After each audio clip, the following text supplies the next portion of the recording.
श्री रामकृष्ण भक्त मालिका। ठाकुर के अंतरंग ब्रह्मज्ञ शिष्य हरि महाराज का आद्योपांत जीवन परिचय। जय ठाकुर, जय मां। कलकत्ते के बाग बाजार विभाग के बोसपाड़ा मोहल्ले में श्रीयुत चंद्रनाथ चट्टोपाध्याय नामक एक धर्मपरायण निष्ठावान ब्राह्मण निवास करते थे। वे तेजस्वी एवं स्पष्टवादी होने के नाते प्रसिद्ध थे। उनका नाड़ी ज्ञान असाधारण था। इसीलिए मरणासन्न वृद्ध तथा वृद्धाएं उन्हें कह सकते थे, अंतिम समय हमें न भूलना और ऐसी व्यवस्था करना कि हमारा यह अस्थि पंजर गंगा जी में विसर्जित हो। उन दिनों बंगाल की प्रचलित प्रथा के अनुसार मरणासन्न व्यक्ति को गंगा किनारे ले जाया जाता था तथा मृत्यु का क्षण निकट आते ही उनके शरीर का कुछ भाग गंगा जी में डुबोकर रखा जाता था। इस प्रकार मृत्यु को गंगा प्राप्ति कहते हैं तथा उसे मुक्तिप्रद माना जाता है। धर्मप्राण व्यक्ति इस प्रकार की मृत्यु की आकांक्षा रखते थे। चंद्रनाथ जी डब्ल्यू वाटसन कंपनी में गोदाम प्रभारी थे।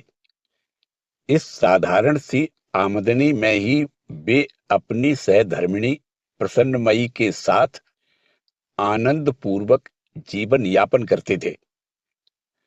महेंद्रनाथ, उपेंद्रनाथ तथा हरिनाथ नामक उनके 3 पुत्र थे।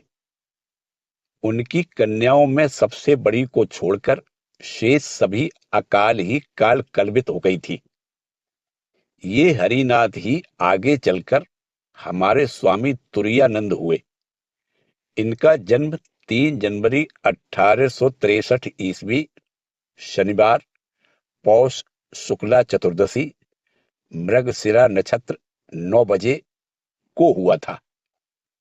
जन्म कुंडली से ज्ञात हुआ कि हरिनाथ विद्वान, तपोनिष्ठ, स्वधर्मपरायण सन्यासी होंगे।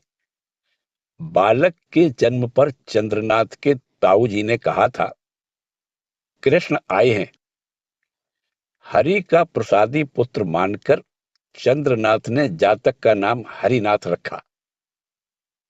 हरिनाथ जब केवल 3 वर्ष के थे तभी उन पर अचानक एक पागल सियार ने आक्रमण कर दिया।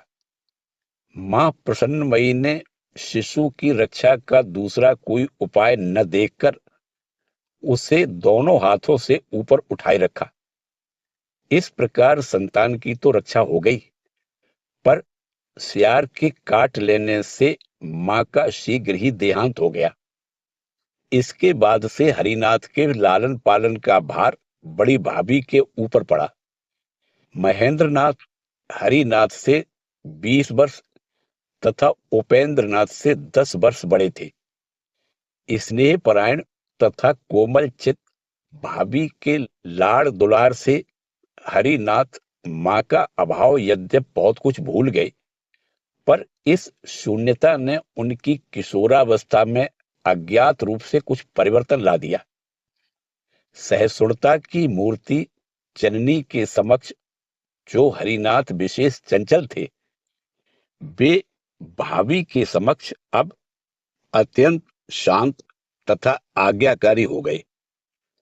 भोजन के बारे में उनका वैसा रुचि अरुचि का विचार नहीं रहा। जो भी मिल जाता खा लेते थे। फिर भी उनका अंतर्निहित तेज कभी कभी विद्रोह के रूप में व्यक्त हो उठता था। ऐसे समय में दूसरों पर प्रहार भी कर बैठते थे। बड़ी भाभी के स्नेह का स्मरण करते हुए बाद में उन्होंने कहा था, बड़ी भाभी के हाथों ही मैं बड़ा हुआ था, सदा उन्हीं के साथ साथ रहा करता था, बड़ा दुलारा था। बड़ी भाभी भी मेरा बहुत स्नेह यत्न किया करती थी। उन्होंने मां की भांति पाल पोस कर मुझे बड़ा किया। साधु हो जाने के बाद भी उनके लिए मन में चिंता थी। उनका देहांत हो जाने तक मैं चिंतित रहा। उसके बाद ही निश्चिंत हो सका। बुद्धि विकास होते ही उनका काम्बुलिया टोला की बंगला पाठशाला में प्रवेश हुआ। जब हरिनाथ 12 वर्ष की आयु के थे तो उनके पिता का अंतिम समय निकट आया। जब उनके संबंधीगण उनके पिता को गंगा तट पर ले चले तो हरिनाथ रो पड़े। बड़ी बहन ने पिता से कहा, हरि रो रहा है, उसे थोड़ी तसल्ली दीजिए। परलोक की ओर दृष्टि फैलाए 70 वर्ष से भी अधिक आयु के वृद्ध पिता ने केवल इतना ही कहा, हरि से और क्या कहूं, हरि जगत का है और जगत हरि का। बचपन में हरिनाथ शारीरिक उन्नति तथा ब्रह्मचर्य पालन पर थोड़ा ज्यादा ही जोर दिया करते थे। वे प्रतिदिन अखाड़े में जाकर कुश्ती लड़ते थे। वे एक साथ लगातार 100 दंड तथा 500 बैठक लगा सकते थे। साथ के लड़के कहते, इतना मत करो, खूब ज्यादती शुरू कर दी है, आखिर मर जाओगे। व्यंग पूर्वक हरिनाथ उत्तर देते, मैं अकेला ही मर जाऊंगा और तुम लोग बचे रहोगे। साधना के क्षेत्र में भी वैसा ही था। बाल ब्रह्मचारी हरिनाथ गायत्री जप तथा संध्योपासना तो नियमित रूप से करते ही थे।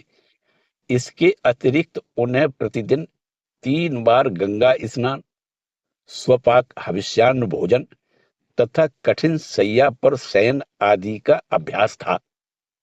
साथ ही वे शास्त्र पाठ आदि भी खूब करते थे। वेदांत विचार में तो वे अल्प आयु से ही पारंगत हो गए थे। उनके आचार व्यवहार में इस प्रकार की असामान्यता देखकर हिताकांक्षी पड़ोसियों ने महेंद्रनाथ को सावधान कर दिया। पर बड़े भाई धनोपार्जन में समर्थ थे। उन्होंने इस मात्र पितृहीन छोटे भाई को नियंत्रण द्वारा तत्काल संसार में बांधने की आवश्यकता नहीं महसूस की। उन्होंने कहा, हरिनाथ तो निष्ठावान ब्राह्मण के सदाचार में ही रत है, इसमें आपत्ति का क्या कारण है। यह निरंकुश स्वाधीनता एक ओर जहां हरिनाथ को कभी कभी विपत्ति में डालने लगी, वहीं दूसरी ओर उनकी सद्वृत्तियों को विकसित करके उनकी अभिज्ञता प्राप्त कराती हुई उन्हें अपने आदर्श में सुप्रतिष्ठित करने लगी। गंगा स्नान से उन्हें विशेष प्रेम था। घड़ी न होने के कारण कभी कभी तो वे भूल से रात में ही उठकर गंगा तट पर पहुंच जाते और गंगा स्नान करके लौट आते। एक दिन इसी प्रकार चांदनी रात में उषा के पूर्व ही वे गंगा स्नान के लिए चल दिए। गले भर पानी में उतरकर स्नान करते हुए उन्होंने देखा कि पुआल के ढेर जैसी कोई चीज बहती हुई उनकी ओर चली आ रही है। तट पर शोर मचा, घड़ियाल घड़ियाल, ऊपर चले आओ। त्यों ही स्वाभाविक रूप से हरिनाथ शीघ्र ही पानी में से बाहर निकल आए। परंतु दूसरे ही क्षण उन्हें स्मरण हो आया, मैं तो वेदांत विचार करता हूं ना।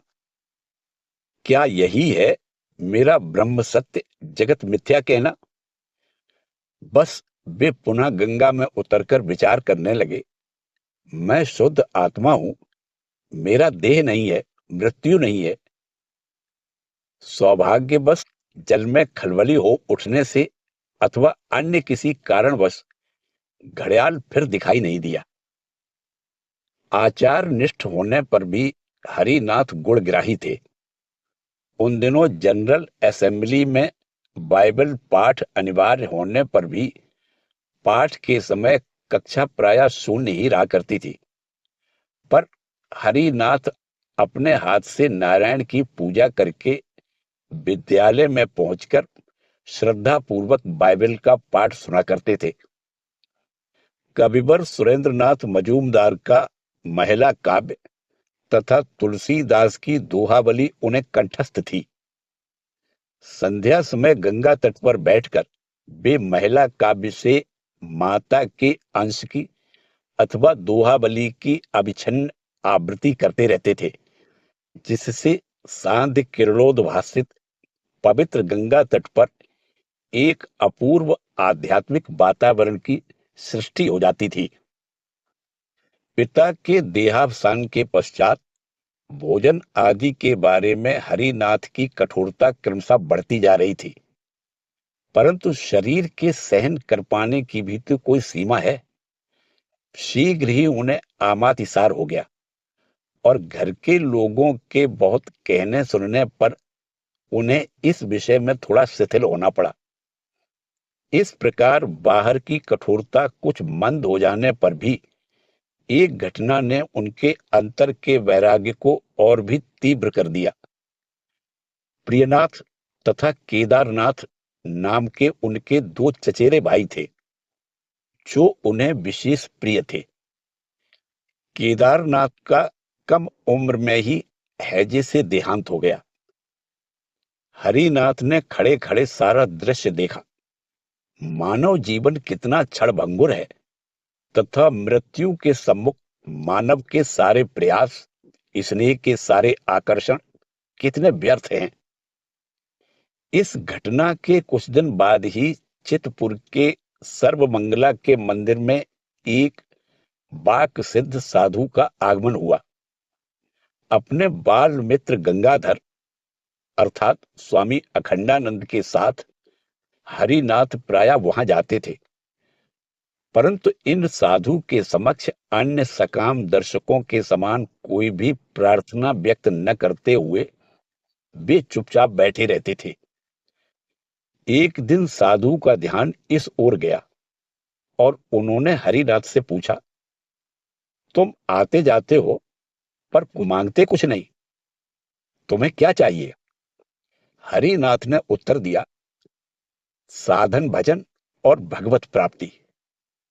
साधु ने आनंद विभोर होकर कहा, वाह वाह, तुम्हारा होगा, पर अभी नहीं, थोड़ी देर है।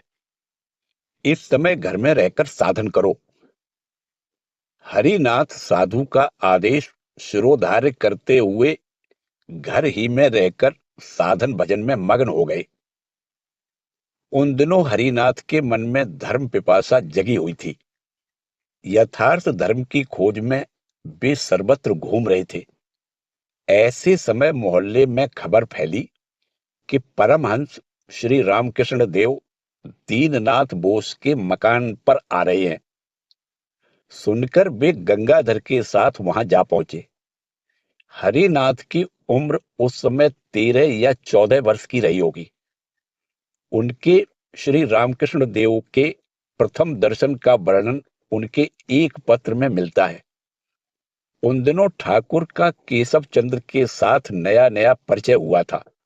हरिनाथ और गंगाधर ने वहां जाकर देखा कि एक वरिष्ठ व्यक्ति अन्य एक संज्ञा रहित अति कृशकाय व्यक्ति को सहारा देते हुए गाड़ी पर से उतार रहे हैं। दूसरे व्यक्ति की मुख कांति तथा अंग के लक्षण शास्त्रों में वर्णित सुखदेव के समान थे। सहारा देकर उन्हें ऊपर लाया गया।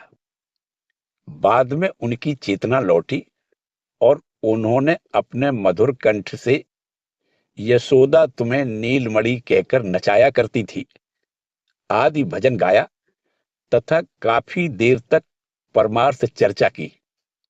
इसके पश्चात हरिनाथ और भी 2-3 वर्ष तक पूर्ववत ही साधन भजन में डूबे रहे। उन्होंने विवाह न करने का भी निश्चय कर लिया था। विवाह संबंध के लिए यदि कोई आता तो उनके मुख से वैराग्य की बातें सुनकर वह उल्टे पांव वापस लौट जाता। अब पढ़ने लिखने में भी उनका मन वैसा नहीं लगता था। प्रवेशिका परीक्षा में वे नहीं बैठे। पूछने पर केवल इतना ही कहा, अंग्रेजी विद्या सीखकर क्या होगा? दीननाथ बोस के मकान पर प्रथम दर्शन के 2-3 वर्ष बाद संभवतः 1879 या 1880 ईस्वी में हरिनाथ ने दक्षिणेश्वर आना जाना प्रारंभ किया। ठाकुर ने उनसे छुट्टी के दिनों को छोड़कर अन्य दिन आने को कहा था। इसके अतिरिक्त ठाकुर को ज्ञात हो गया था कि हरिनाथ अद्वैत विचार किया करते हैं तथा राम गीता उनकी प्रिय पुस्तक है। ठाकुर उन्हें इस शुष्क ज्ञान मार्ग से ज्ञान मिश्रित भक्ति मार्ग पर किस प्रकार ले आए, इसका विवरण हम लीला प्रसंग ग्रंथ से उद्धृत करते हैं। हमारे एक मित्र किसी समय वेदांत चर्चा में विशेष रूप से संलग्न थे। श्री रामकृष्ण देव उस समय विद्यमान थे और उनके आकुमार ब्रह्मचर्य, भक्ति, निष्ठा आदि के लिए उन्हें विशेष प्यार करते। वेदांत चर्चा तथा ध्यान भजन आदि में निविष्ट हो जाने के फलस्वरूप हमारे वे मित्र जिस प्रकार पहले श्री रामकृष्ण देव के समीप आया जाया करते थे, वैसा बाद में कुछ दिन वे नहीं कर सके। श्री रामकृष्ण देव की तीक्ष्ण दृष्टि से यह बात छिपी नहीं रही। इन मित्र के साथ प्रायः आने वाले किसी व्यक्ति को एक दिन दक्षिणेश्वर में अकेला देखकर श्री रामकृष्ण देव ने उनसे पूछा, अरे तुम अकेले कैसे? वह नहीं आया? उन्होंने उत्तर दिया, महाराज, आजकल वह वेदांत चर्चा में लगा हुआ है, दिन रात पठन तथा विचार विमर्श में निमग्न है, अतः समय नष्ट न हो इसी भावना से संभवतः वह नहीं आया है। यह सुनकर श्री रामकृष्ण देव ने और अधिक कुछ नहीं कहा। इसके कुछ ही दिन बाद हम जिनकी चर्चा कर रहे हैं, वे मित्र दक्षिणेश्वर में श्री रामकृष्ण देव के दर्शनार्थ आए। उन्हें देखते ही श्री रामकृष्ण देव ने कहा, क्यों जी, सुना है कि आजकल तुम खूब वेदांत चर्चा कर रहे हो। बहुत अच्छी बात है, बहुत अच्छी। वेदांत चर्चा में तो केवल इतना ही है ना, ब्रह्म सत्य जगत मिथ्या, या और भी कुछ है? मित्र ने कहा, जी हां, इसके अतिरिक्त और क्या? इन मित्र का कथन है कि वास्तव में श्री रामकृष्ण देव ने उस दिन इस कथन के द्वारा वेदांत के संबंध में मानो उनकी आंखें खोल दी। उनकी बातों को सुनकर विस्मित हो उन्होंने सोचा कि यथार्थ में बात बस इतनी ही है। हृदय में उसकी धारणा होने पर वेदांत की सारी बातों का ही बोध हो जाता है। ये बातें ठाकुर ने उन्हें पंचवटी में टहलते टहलते कही थी। इसके पूर्व हमारे मित्र हरिनाथ की यह धारणा थी कि उपनिषद, पंचदशी आदि विभिन्न जटिल ग्रंथों के अध्ययन बिना तथा सांख्य, न्याय आदि दर्शनों में व्युत्पन्न हुए बिना वेदांत को कभी समझा नहीं जा सकता। मुक्ति लाभ करना भी असंभव है। श्री रामकृष्ण देव के उस दिन के कथन से उन्होंने यह अनुभव कर लिया कि वेदांत विचार का तात्पर्य इस धारणा को दृढ़ करना है। श्री रामकृष्ण देव से विदा लेकर उस दिन वे चले गए तथा कलकत्ते की ओर जाते हुए मार्ग में यह सोचने लगे कि ग्रंथ आदि के अध्ययन की अपेक्षा आगे साधन भजन में ही अधिक मन लगाऊंगा। इस प्रकार अपने मन में साधना की सहायता से ईश्वर साक्षात्कार करने का दृढ़ संकल्प कर उस दिन से वे उसी कार्य में विशेष रूप से तत्पर हुए। इस घटना के कुछ दिन बाद एक दिन श्री रामकृष्ण देव बाग बाजार में श्री बलराम बोस महोदय के घर गए हुए थे। शहर के उस भाग के अधिकांश भक्त समाचार पाकर वहां उपस्थित हुए। हमारे इन मित्र का घर भी वहां से अत्यंत निकट था। श्री रामकृष्ण देव द्वारा उनके बारे में पूछे जाने पर उस मोहल्ले का एक परिचित युवक तुरंत ही जाकर उन्हें बुला लाया। बलराम बाबू के यहाँ दुमंजिले की एक बड़ी बैठक में प्रविष्ट होते ही भक्त मंडली से घिरे हुए श्री रामकृष्ण देव का उन्हें दर्शन मिला तथा उनको प्रणाम कर वे समीप ही एक कोने में बैठ गए। श्री रामकृष्ण देव ने भी हंसकर उनसे कुशल प्रश्न किया। तत्पश्चात जो प्रसंग चल रहा था उसी की चर्चा करने लगे। उस संबंध की दो एक बातों को सुनकर ही मित्र ने समझ लिया कि श्री रामकृष्ण देव समुपस्थित लोगों को समझा रहे थे कि ज्ञान हो, भक्ति हो या दर्शन, ईश्वर की कृपा बिना उसे प्राप्त करना संभव नहीं है। सुनते सुनते उनके मन में यह बात उदित हुई कि उनकी भ्रमात्मक धारणा को दूर करने के निमित्त ही मानो उन्होंने उस दिन उस प्रसंग को उठाया था। उन्हें ऐसा अनुभव होने लगा कि वे उस संबंध में जो कुछ कह रहे हैं उन्हीं को लक्ष्य करके कह रहे हैं। उन्होंने सुना कि श्री रामकृष्ण देव कह रहे हैं, जानते हो, काम कांचन के संबंध में ठीक ठीक मिथ्या ज्ञान का उदय होना, यथार्थ में जगत को तीनों काल में असत्य समझना क्या कोई मामूली बात है? उनकी दया के बिना इस प्रकार का ज्ञान होना क्या कभी संभव है? यदि वे कृपा पूर्वक इस प्रकार की धारणा करा दें तभी यह संभव है, अन्यथा स्वयं साधना के द्वारा मानव क्या कभी इस तथ्य की धारणा कर सकता है? उसमें कितनी शक्ति है, उस शक्ति के आधार पर वह प्रयास ही कितना कर सकता है। इस प्रकार ईश्वर की दया की चर्चा करते हुए श्री रामकृष्ण देव समाधिस्थ हो गए। कुछ देर बाद अर्धवाय दशा में वे कहने लगे, वह किसी एक विषय की धारणा किए बिना ही पुनः दूसरे की आकांक्षा करने लगता है। इतना कहकर उसी भावावस्था में श्री रामकृष्ण देव गाने लगे, ओरे कुशीलव करिस की गौरव, धरा न दिले कि पारिस धरते। अर्थात, अरे लबकुश, तुम किस बात का गर्व करते हो? यदि मैं स्वयं ही पकड़ में ना आता तो क्या तुम मुझे पकड़ सकते थे? इस पद को गाते हुए उनके नेत्रों से इस तरह आंसुओं की धारा बहने लगी कि बिछौने की चादर का कुछ भाग भीग गया। मित्र भी उस अपूर्व शिक्षा से द्रवीभूत होकर रोने लगे। कुछ देर बाद दोनों शांत हुए। हमारे मित्र कहते हैं, वह शिक्षा सदा के लिए मेरे मानस पटल पर अंकित हो चुकी है।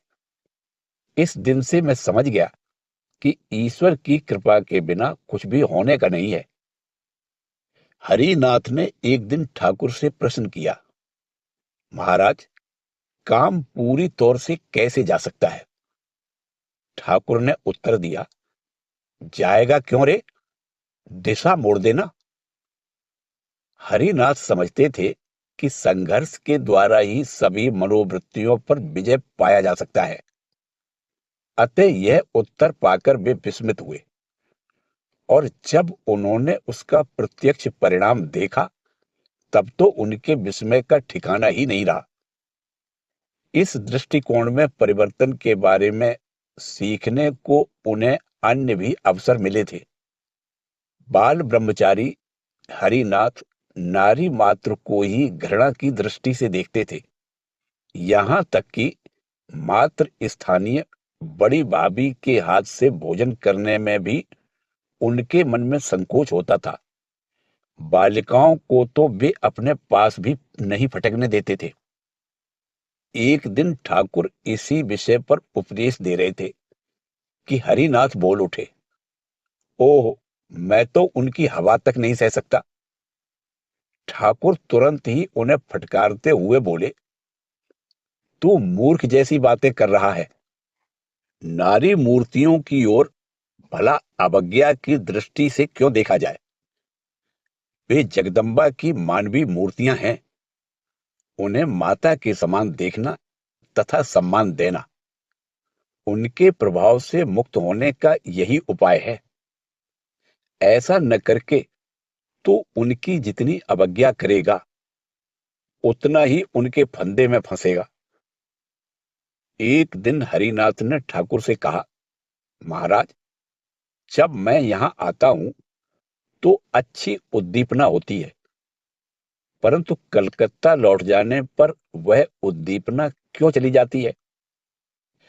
ठाकुर ने शिष्य के मन में अगाध विश्वास उत्पन्न करते हुए स्नेह युक्त वाणी में कहा, ऐसा कैसे हो सकता है? तू हरिदास है, हरि का दास। तेरे लिए ईश्वर का विस्मरण असंभव है। हरिनाथ टोकते हुए बोले, पर मैं तो यह नहीं समझ पाता। सदगुरु ने दृढ़ स्वर से उत्तर दिया, किसी वस्तु अथवा विषय की सत्यता किसी के जानने या न जानने पर निर्भर नहीं करती। तू जाने या न जाने, तू हरि का सेवक है, भक्त है। हरिनाथ जानते थे कि मुक्ति या निर्वाण लाभ ही जीवन का एकमात्र उद्देश्य है। ठाकुर ने उनके इस एकांगी भाव को दूर करके उनके मन को और भी उदार भावों से पूर्ण कर दिया। ठाकुर ने उनसे कहा था, निर्वाण को क्यों आदर्श बनाया है? निर्वाण से भी ऊंची अवस्था है और उसे प्राप्त भी किया जा सकता है। जो लोग निर्वाण के लिए प्रार्थना करते हैं, वे हीन बुद्धि हैं, भय से ग्रस्त हैं। जैसे पचीसी के खेल में कोई सिर्फ मंजिल ढूंढ रहा है, इसी प्रयास में है कि कैसे घर में घुस जाऊं। गोटी यदि एक बार पक गई तो फिर नीचे उतारना नहीं चाहता। इसको कच्चा खिलाड़ी कहते हैं। और जो पक्का खिलाड़ी होता है, वह मारने का मौका मिलने पर अपनी पकी गोटी को कच्ची कर देता है और उसी समय आ 12 कहकर पासा फेंकते ही फिर पक जाता है। उसका पासा उसके हाथ के बस में रहता है। जैसा बोलता है, पासा वैसा ही पड़ता है। इसलिए उसे भय नहीं रहता, निर्भर होकर खेलता है। एक अन्य दिन दक्षिणेश्वर जाकर हरिनाथ ने देखा कि ठाकुर एक वेदांती पंडित से कह रहे हैं, थोड़ा वेदांत तो सुनाओ। पंडित बड़ी अच्छी तरह से समझाने लगे और ठाकुर भी आनंद पूर्वक सुनने लगे। बाद में पंडित की प्रशंसा करते हुए उन्होंने भक्तों से कहा, पर मुझे तो भाई इतना सब अच्छा नहीं लगता। मेरी माँ है और मैं हूं। तुम लोगों का वह बड़ा ज्ञान किए ज्ञाता, ध्यान ध्येय ध्याता आदि त्रिपुटी भेद वगैरह बहुत अच्छा है, परंतु मेरे लिए तो है मां और मैं, अन्य कुछ भी नहीं। ठाकुर ने ऐसे ढंग से यह बात कही कि उसे सुनकर उस दिन हरिनाथ को वेदांत की त्रिपुटी की अपेक्षा ठाकुर का मां और मैं ही अधिक सरल, सहज तथा मधुर प्रतीत हुआ। वे समझ गए कि इसी पथ का अवलंबन करना चाहिए। दक्षिणेश्वर में एक दिन ठाकुर मध्याह्न भोजन करने बैठे थे। हरिनाथ तथा कुछ लोग भी उपस्थित थे। ठाकुर के सामने भात की थाली तथा उसके चारों ओर कटोरियों में विविध व्यंजन परोसे गए थे। यह देखकर कहीं शिष्यों के मन में संशय न उत्पन्न हो, इसलिए लोक हितेच्छु एवं संदेह भंजक ठाकुर स्वयं ही कहने लगे, मन तो सदा ही अखंड की ओर दौड़ रहा है। तुम लोगों से बातचीत करने के लिए मन को नीचे लाने के निमित्त यह वह खाता हूं, अलग अलग कटोरियों में से थोड़ा थोड़ा लेकर जीभ पर रखता हूं। हरिनाथ समझ गए थे कि ठाकुर अवतार हैं, अतः उनकी रोग यातना आदि को लीला समझते हुए उसके लिए वे अधिक उद्विग्न नहीं होते थे।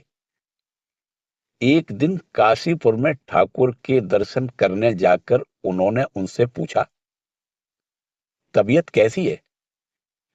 ठाकुर बोले, बड़ा कष्ट हो रहा है, खा नहीं पा रहा हूं, असह्य जलन तथा पीड़ा हो रही है। परंतु हरिनाथ ने दिव्य नेत्रों से देखा कि ठाकुर आनंद के सागर हैं तथा रोग यातना से अतीत हैं। ठाकुर जितनी ही अपनी पीड़ा का बयान करते, हरिनाथ को उतनी ही वैसी अनुभूति होती।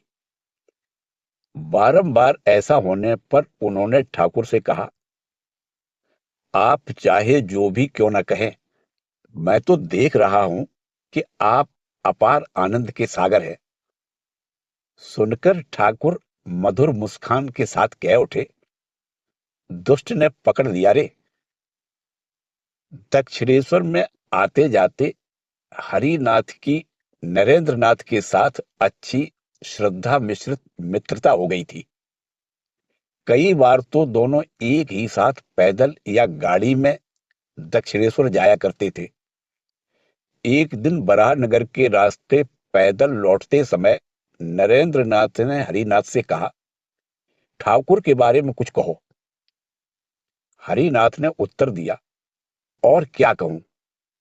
और यह कहकर उन्होंने यह श्लोक कहा, असित गिर समम स्यात् कज्जलम सिंधु पात्रे सुर तरुबर शाखा लेखनी पत्र मुर्वी लिखति यदि गृहीत्वा शारदा सर्वकालम तदपि तप गुणानामीश पारम न याति।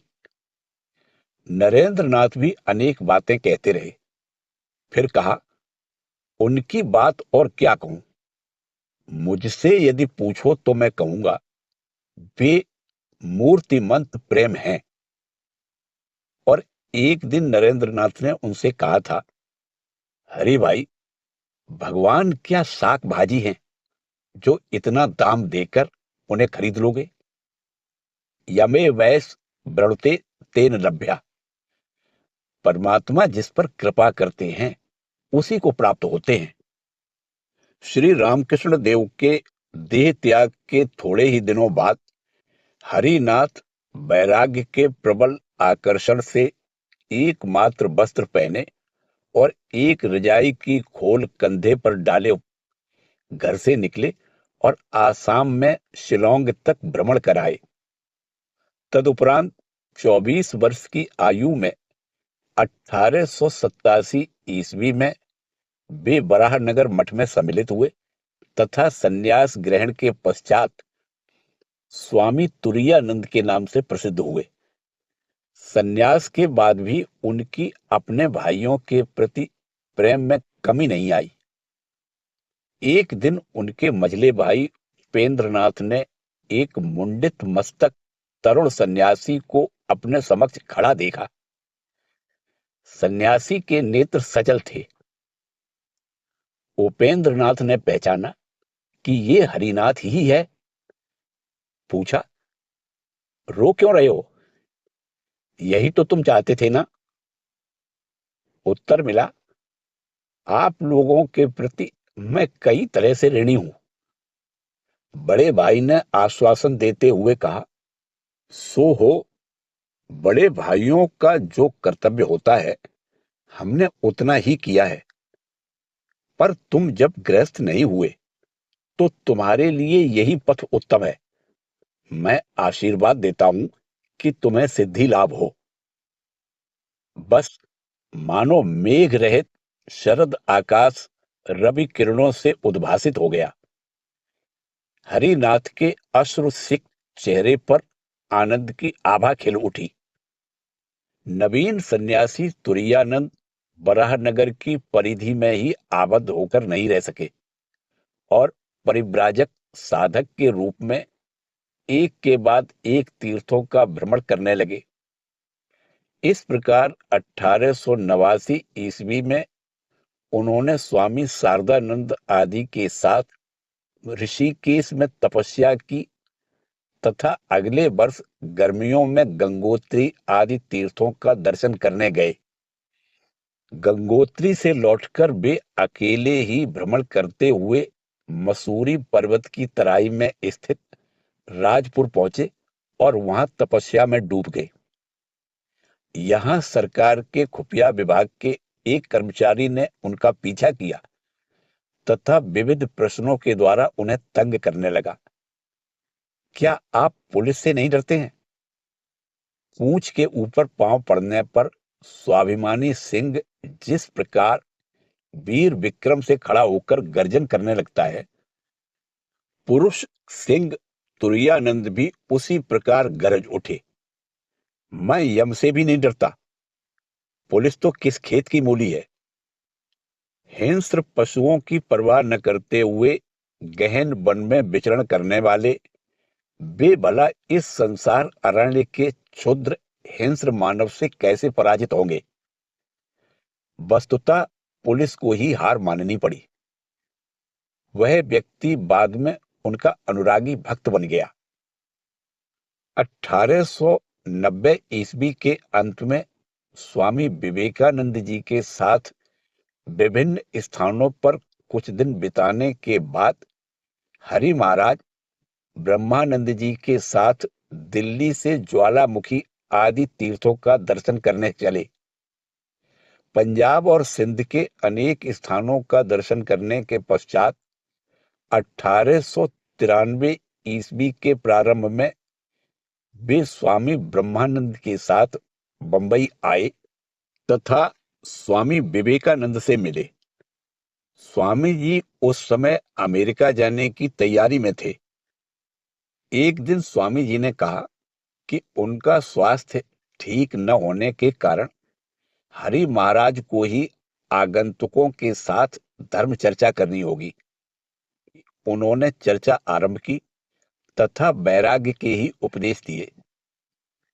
चर्चा समाप्त हो जाने पर स्वामी जी ने अकेले में उन्हें बताया कि गृहस्थों को ऐसे उच्च वैराग्यपूर्ण उपदेश देने से उनका मन व्यर्थ ही विचलित हो जाता है और वे उसका थोड़ा सा भी पालन नहीं कर सकते। हरि महाराज ने तुरंत हंसते हुए कहा, मेरे दिमाग में यही था कि आप उपस्थित हैं, अतः ऐसे ही कुछ कहने से तो नहीं चलेगा। अधिक अच्छा बोलने गया और बात बिगड़ गई। इसके थोड़े ही दिनों बाद ब्रह्मानंद जी तथा तुरायानंद जी वृंदावन गए तथा वहां बहुत दिन तपस्या में बिताए। हरि महाराज ब्रह्मानंद जी के प्रति अत्यंत श्रद्धा एवं प्रीति रखते थे, इसलिए उन्हें भिक्षाटन के लिए न जाने देकर स्वयं ही रोटी के टुकड़ों के लिए द्वार द्वार भटकते रहते थे। इस कठिन परिश्रम के बाद भी किसी दिन पेट भरता तो किसी दिन नहीं। एक दिन दोनों कुएं के पास बैठे सूखी रोटी के टुकड़े पानी में भिगोकर खा रहे थे। इसी बीच हरि महाराज दुखित होकर बोल उठे, महाराज, ठाकुर आपको कितना लाड़ प्यार करते थे और खीर मक्खन मलाई खिलाया करते थे, परंतु आज मैं आपको सूखी रोटियां खिला रहा हूं। यह कहते कहते उनका कंठ अवरुद्ध हो गया। वृंदावन निवास काल में हरि महाराज कभी कभी राधा रानी के दर्शन की इच्छा से निधुबन जाया करते थे। एक दिन उन्हें तमाल वृक्ष की डाल पर से राधा रानी की लटकती हुई बैड़ी दिखाई दी।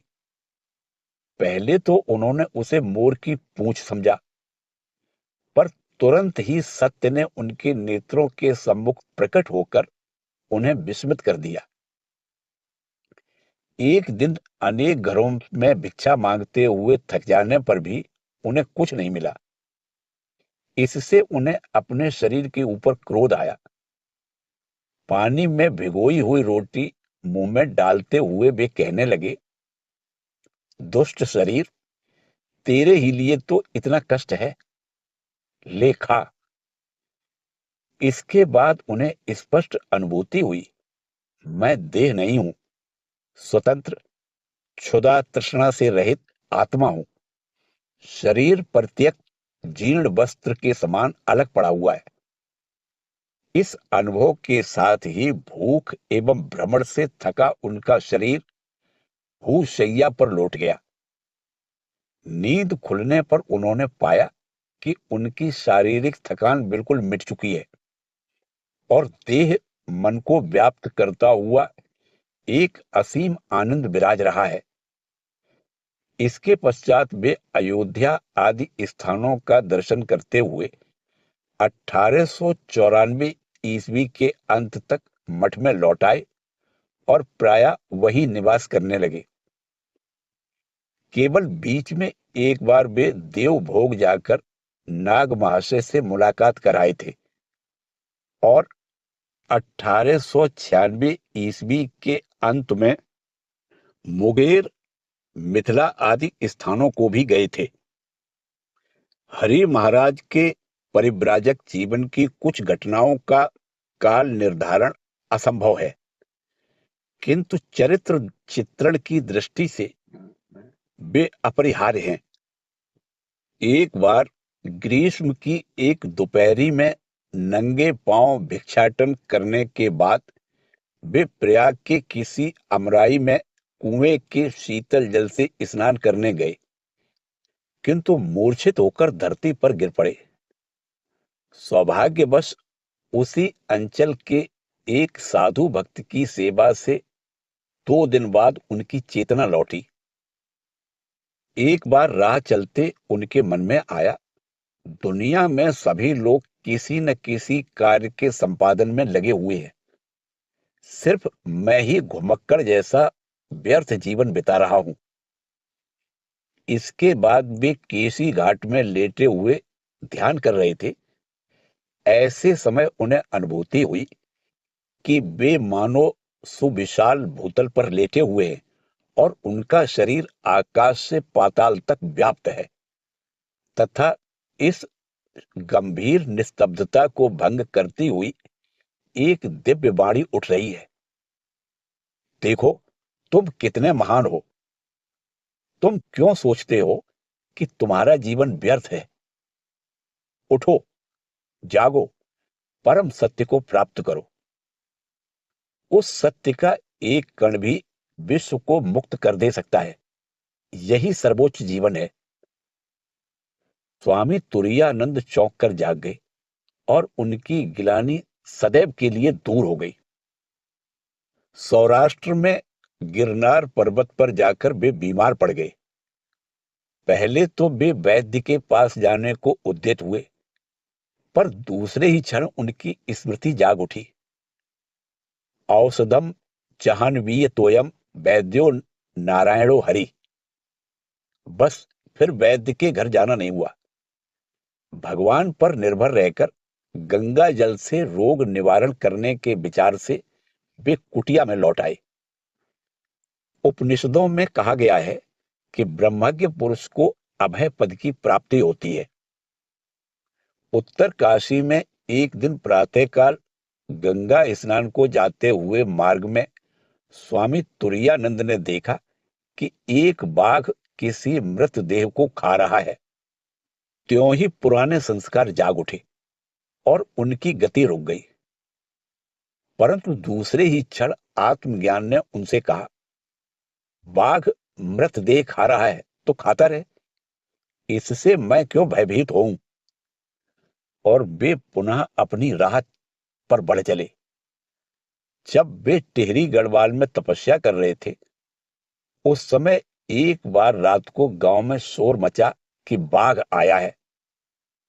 त्यों ही वे व्यस्त होकर बाघ का रास्ता रोकने के लिए अपने टूटे फूटे घर के दरवाजे पर जल्दी जल्दी ईंटें सजाने लगे। परंतु क्षण मात्र में ही देह बुद्धि को दबाती हुई आत्मबुद्धि प्रकट हुई और उन्होंने पैर से ठोकर मारकर ईंटों के ढेर को गिरा दिया तथा ध्यान में डूब गए। स्वामी जी के प्रथम बार विदेश से भारत लौटने के बाद हरि महाराज उन्हीं की इच्छा से राजपूताना और सौराष्ट्र का भ्रमण करके मठ में लौट आए।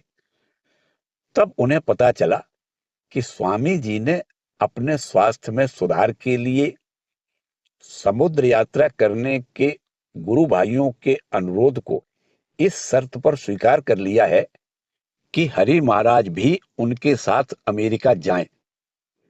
इसके पहले भी स्वामी जी उनके समक्ष यह प्रस्ताव रख चुके थे, परंतु हरि महाराज सहमत नहीं हुए थे। अब भी वे सहमत नहीं हो रहे थे, परंतु स्वामी जी ने उनकी असहमति के उत्तर में करुण स्वर में कहा, हरि भाई, ठाकुर के कार्य के लिए मैं अपने हृदय का एक एक बूंद रक्त बहाते हुए मृत प्राय हो रहा हूं।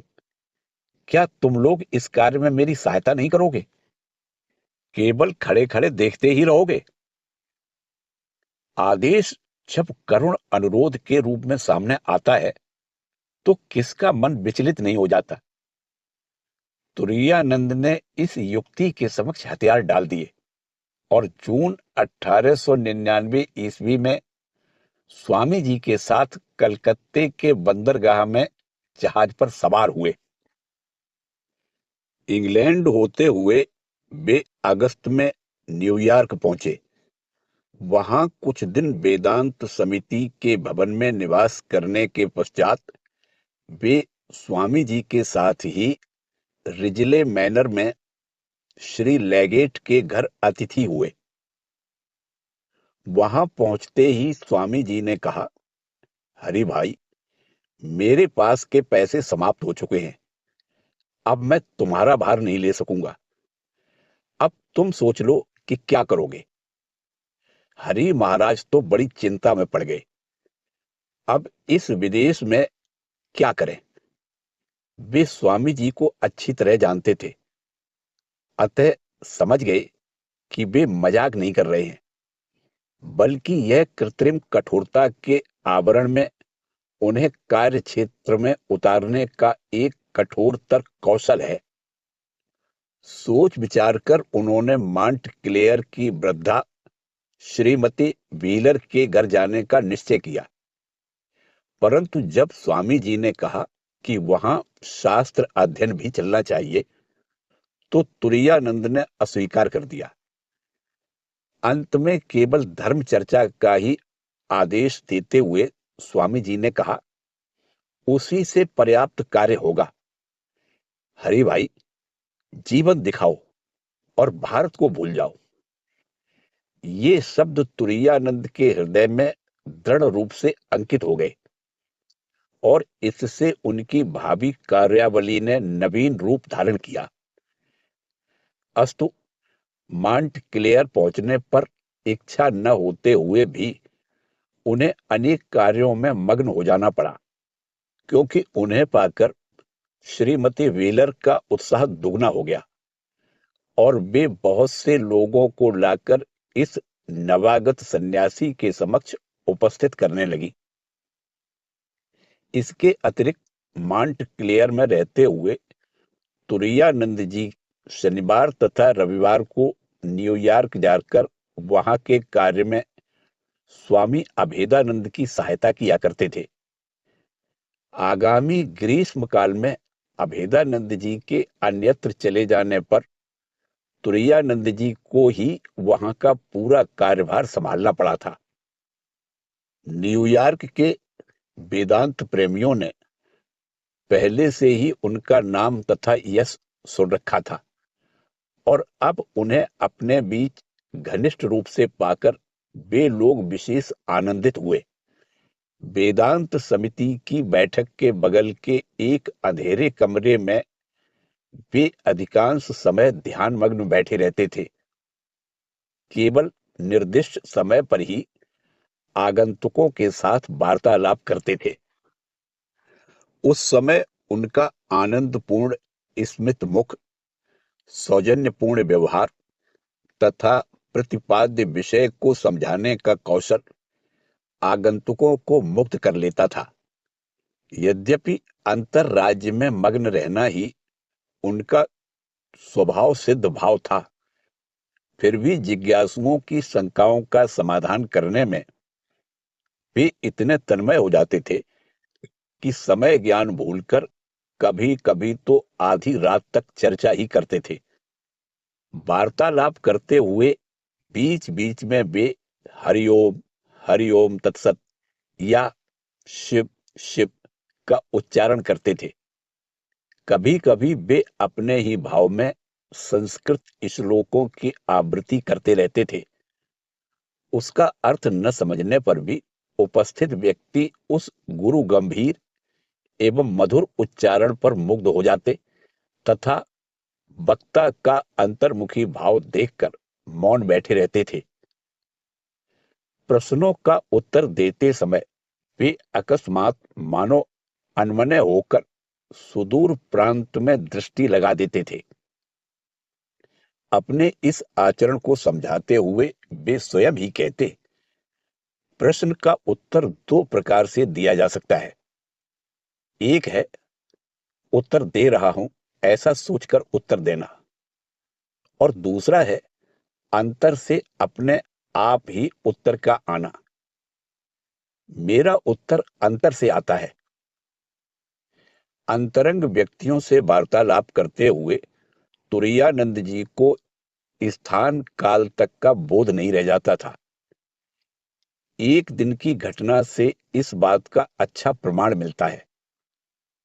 उस दिन गुरुदास महाराज के साथ एक संभ्रांत मोहल्ले से गुजरते हुए वे वार्तालाप के विषय में इतने तन्मय हो गए कि उनके प्रत्येक वाक्य से मानो विद्युत स्फुरित होने लगी। श्रोता गुरुदास महाराज भी मनोयोग पूर्वक एकाग्र हो सुनते जा रहे थे। भाव के प्राबल्य से तुरायानंद जी का कंठ स्वर क्रमशः ऊंचा होने लगा तथा चाल तेज होने लगी।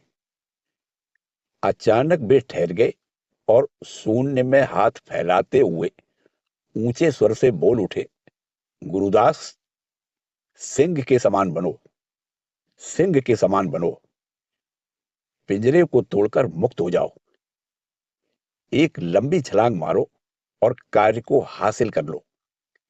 ऐसी घटनाओं से दूसरे पथिकों का भी ध्यान उस ओर आकृष्ट होता। वे देखते और फिर मुस्कुराते हुए चल देते। व्यक्तिगत सत्संग के अतिरिक्त तुरायानंद जी ध्यान की प्रणाली भी सिखाते थे और सप्ताह में एक दिन गीता की व्याख्या भी करते थे। व्याख्यान वे यदा कदा ही देते थे, क्योंकि उनके मतानुसार व्याख्यान से जनता आकृष्ट तो होती है, परंतु वास्तविक कार्य घनिष्ठ रूप से मेल मिलाप करने से ही होता है। पर हां, दोनों ही आवश्यक हैं। दूसरी बार अमेरिका जाकर आचार्य स्वामी विवेकानंद जी को पश्चिमी अंचल में वेदांत प्रचार कार्य में विशेष सफलता मिली थी, परंतु यह सोचकर कि वे स्वयं तो वहां अधिक दिन नहीं रह सकेंगे, उन्होंने स्वामी तुरायानंद को वहां का कार्यभार सौंपने का निश्चय किया तथा भक्त मंडली से कहा, अब तक तो मैं तुम लोगों के निकट केवल व्याख्यान ही देता रहा हूं, पर अब मैं तुम लोगों के बीच अपने एक ऐसे गुरु भाई को भेजूंगा जिसके भीतर तुम देख पाओगे कि किस प्रकार इन उपदेशों को जीवन में परिणत किया जाता है। भारत से यात्रा पर निकलने के पूर्व उन्होंने हरि महाराज से कहा था, मैंने पाश्चात्य जगत को छात्र वीर दिखाया है, व्याख्यान द्वारा उन्हें विस्मित किया है। तुम उन्हें ब्राह्मणोचित पवित्रता तथा ध्यान परायणता दिखाना। वस्तुतः वेदांत के पाश्चात्य अनुयायियों के जीवन गठन के लिए स्वामी तुरायानंद की आवश्यकता थी। इसके अतिरिक्त स्वामी जी की वाणी से मुग्ध होकर कुमारी मिनी बुक ने सैन एंटोन की घाटी में एक आश्रम की स्थापना के लिए 160 एकड़ कर मुक्त जमीन दान में दी थी। इस आश्रम की स्थापना का उत्तरदायित्व हरि महाराज के ऊपर आया। जून 1900 ईस्वी में उन्हें पश्चिमी प्रांत में आमंत्रण मिला। वेदांत प्रचार के लिए वहां आकर पहले तो वे भूमिदात्री कुमारी बुक के साथ लॉस एंजल्स और बाद में 26 जुलाई को सैन फ्रांसिस्को पहुंचे। दोनों ही स्थानों पर उन्हें प्रभावशाली धर्म प्रचारक के रूप में प्रसिद्धि प्राप्त हुई, किंतु वे वहां अधिक दिन तक नहीं रह सके। शीघ्र ही 2 अगस्त 1900 ईस्वी को वे 12 छात्र छात्राओं के साथ आश्रम स्थापन के लिए चल पड़े। मिनी बुक का भूदान स्वीकार कर लेने पर भी उन लोगों को भूमि की अवस्थिति तथा स्वरूप के बारे में बिल्कुल ही जानकारी नहीं थी। वे लोग सैन फ्रांसिस्को से रेल द्वारा अंतिम स्टेशन सैन हीजे पहुंचे और वहां से 4 घोड़ा गाड़ियों द्वारा 40 मील का पहाड़ी रास्ता तय करते हुए सैन एंटोन की घाटी में उतरे। उन्होंने देखा कि घाटी का एक अंश बहुत ही ऊंचा नीचा तथा ओक, पाइन आदि वृक्षों से भरा है और दूसरा अंश समतल तथा घास फूस से भरा है। दूरी पर चिर हिम मंडित सियरा नेवाड़ा पर्वतमाला है। घाटी शीतकाल में अत्यंत शीतल तथा ग्रीष्म काल में अत्यंत उष्ण रहती थी। शीतकाल में थोड़ी वर्षा होती थी, पर शीघ्र ही सब सूख जाता था।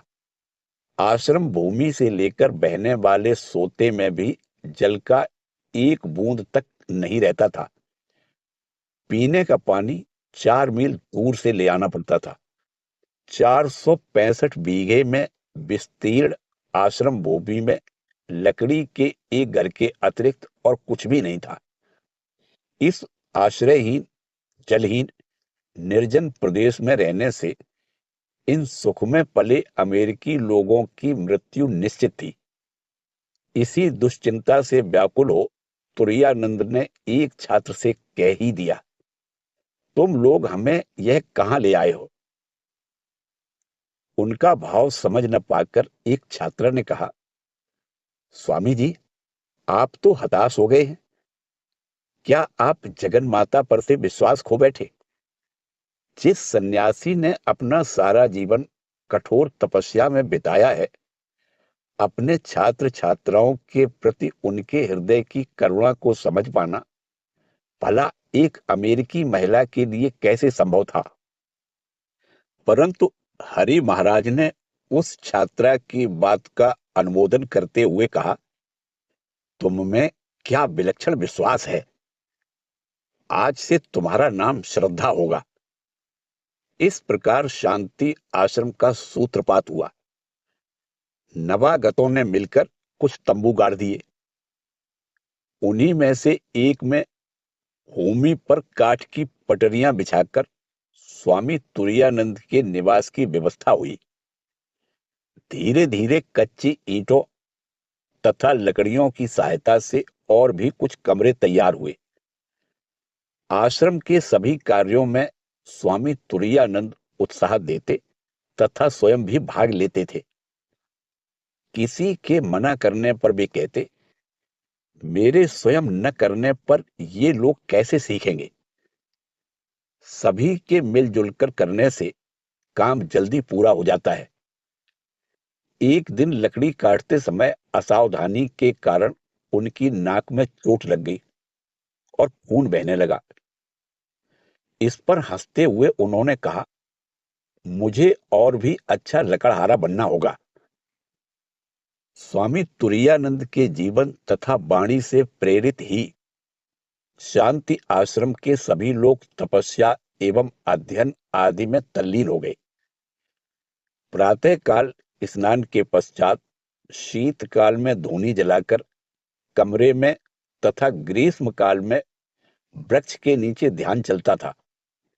ध्यान के पूर्व संस्कृत में मंत्र पाठ तथा उसकी व्याख्या होती थी। 1 घंटा ध्यान करने के बाद सभी मिलकर रसोई तथा आश्रम के अन्य कार्यों में लग जाते थे। 8 बजे जलपान के बाद पुनः कार्य चलता था। फिर 10-11 बजे राजयोग या गीता आदि के पाठ के बाद पुनः 1 घंटे तक ध्यान होता।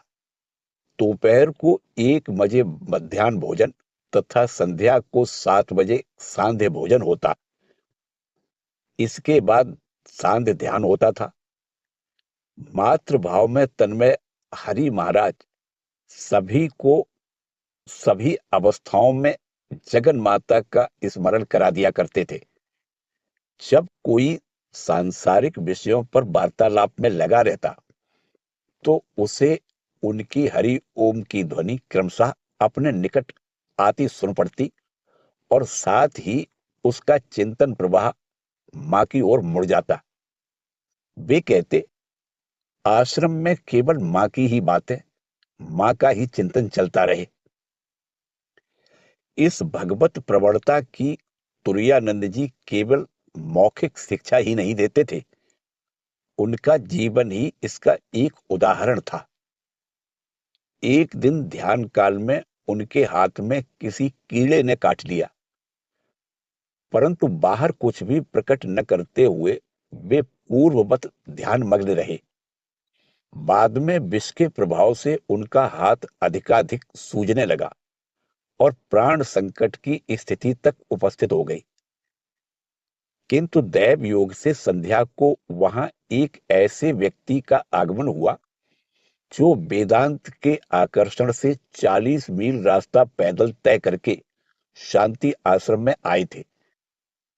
उनके साथ कुछ औषधियां भी थी, जिनके प्रयोग से सभी लोग इस आसन्न संकट से मुक्त हुए। सभी कार्यों में भारतीय आदर्श के अनुरूप भगवत दृष्टि पाश्चात्य जीवन में संक्रमित करने को वे सदैव तत्पर रहते थे। एक बार एक भक्त का दिया हुआ पुष्प उन्होंने स्वयं न सूंघते हुए श्री रामकृष्ण देव के चरणों में अर्पित कर दिया। इस पर फूल देने वाले ने पूछा, क्या आप फूल पसंद नहीं करते? उत्तर मिला, अवश्य, नहीं तो फिर ठाकुर को कैसे दे पाता। एक दिन उन्होंने देखा कि रसोई पकाने में लगी एक छात्रा उस देश की प्रथा के अनुसार व्यंजन का स्वाद लेकर नमक के परिमाण की परीक्षा कर रही है।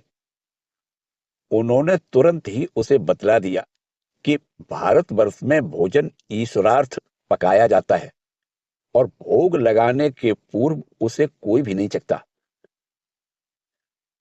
स्वामी तुरायानंद की शिक्षा के फलस्वरूप अब सभी लोग अहिंसक तथा शाकाहारी हो गए थे।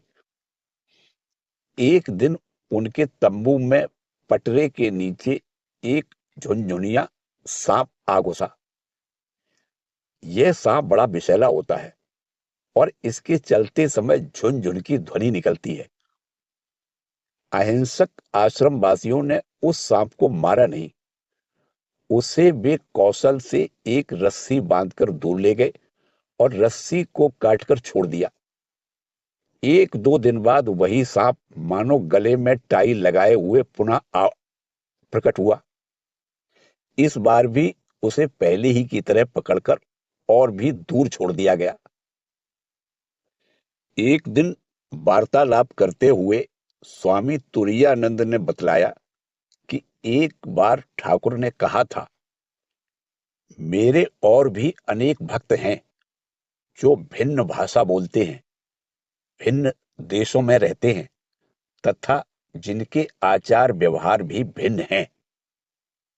इसके बाद उन्होंने गंभीर भाव से कहा, मां ने मुझे बता दिया है कि वह भक्त मंडली तुम ही लोग हो। ऐसा अकल्पनीय शुभ संवाद सुनकर वहां अपूर्व नीरवता छा गई। अंत में उस निस्तब्धता को भंग करती हुई एक छात्रा बोल उठी कि उसके जैसी अयोग्य स्त्री ऐसे सौभाग्य की अधिकारिणी नहीं हो सकती। स्वामी तुरायानंद ने कहा, योग्य है कौन? ईश्वर क्या योग्यता की नाप करते हैं? इसके थोड़े दिन बाद ही उस छात्रा ने अंतिम क्षण तक श्री रामकृष्ण नाम का उच्चारण करते हुए इहलोक से विदा ली। स्वामी तुरायानंद लगभग 2 वर्ष शांति आश्रम में रहे। इसी अवधि में San Francisco, Oakland, Los Angeles आदि के भक्तों के अनुरोध पर उन्होंने उन स्थानों पर भी जाकर कुछ महीने निवास किया था। 1901 ईस्वी के नवंबर में सैन फ्रांसिस्को में रहते समय उनके पित्त कोश में पथरी हो गई थी, जिसके फलस्वरूप उन्हें कुछ दिन शैय्या ग्रहण करनी पड़ी थी। इसी नगर की एक महिला ने उन्हें बताया कि उनके पति उनको वेदांत चर्चा का विरोध करते हैं। इसके समाधान के रूप में हरि महाराज ने उन्हें उपदेश दिया कि सती को पति की आज्ञा का पालन करना ही उचित है। इसके लिए वेदांत चर्चा कुछ घटा देने से भी कोई हर्ज नहीं है। परंतु जब इसका भी कोई सुफल नहीं हुआ तो वे उन सज्जन से भेंट करने को प्रस्तुत हुए। भक्त महिला ने मना करते हुए कहा कि वे उग्र स्वभाव के आदमी हैं और उनसे मिलने पर अपमान के अतिरिक्त और कुछ भी हाथ नहीं लगेगा। फिर भी तुरायानंद जी ने उन सज्जन के घर जाकर हंसते हुए उनसे हाथ मिलाया और इसके साथ ही उनका सारा विरोध भाव दूर करके उनके बीच मित्रता स्थापित हो गई तथा इस प्रकार उन महिला के धर्म मार्ग का कांटा दूर हो गया। शांति आश्रम लौटकर स्वामी तुरायानंद ने पुनः आश्रम के कार्यों में मन लगाया, पर पाश्चात्य वातावरण में अविराम परिश्रम के फलस्वरूप उनका स्वास्थ्य और विशेषकर स्नायु मंडल दुर्बल हो गया। फिर उनके मन में स्वामी विवेकानंद जी से मिलने की इच्छा भी प्रबलतर होती जा रही थी। चिकित्सक के परामर्श से उनका भारत लौट जाना निश्चित हुआ। अनुमति के लिए स्वामी विवेकानंद जी को भारत पत्र लिखा गया, परंतु उत्तर तार द्वारा न आकर साधारण डाक से आया। इस कारण यात्रा में थोड़ा विलंब हुआ। विदाई के समय जगदम्बा ने उन्हें दिखाया कि यदि वे भारत न लौटे तो आश्रम की समृद्धि तथा शिष्य संख्या में वृद्धि होगी। परंतु तुरायानंद जी ने इस बात पर ध्यान नहीं दिया तथा सैन फ्रांसिस्को बंदर से जलयान में सवार हुए।